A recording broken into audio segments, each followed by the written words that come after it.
পুজো পাঠ যা যা হবার অর্চনা এগুলো তারা করবেন পুরোহিতরা। আমরা 2টো নাগাদ আসবো এখানে,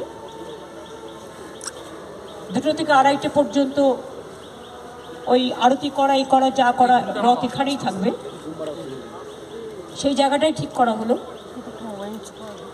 রাত্রি থেকে রথ লাগিয়ে দেওয়া হবে এখানে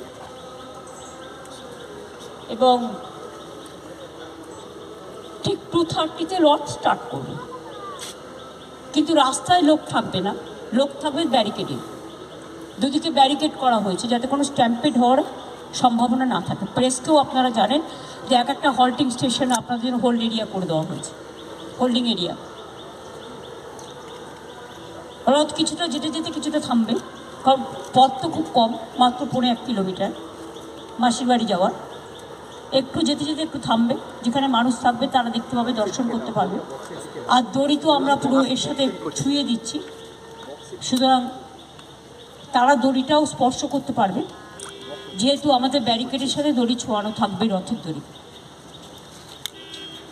আপনাদের সকলের সহযোগিতা চাইব এবং শুভকামনা চাইব, কারণ এটা তো প্রথম আমরা করছি, যাতে দীঘার জগন্নাথ ধামে এই পূর্ণ যাত্রা রথযাত্রা মাসির বাড়ি পর্যন্ত যাবে এবং উল্টো রথে মাসির বাড়ি থেকে আবার ফিরে আসবে।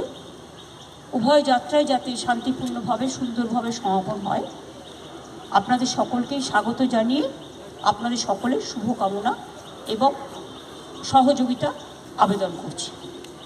এইটুকু আমাদের প্ল্যান প্রোগ্রাম হয়েছে, বাদ বাকি তো আপনারা কালকে দেখতে পাবেন, সারাদিনই কাজ চলবে। दीदी थोड़ा हिंदी में बता दीजिएगा नेशनल चैनल। देखिए, हिंदी में बताने का क्या है, ये तो बंगाली सब समझ जाता है। जो हमारा प्लान हुआ है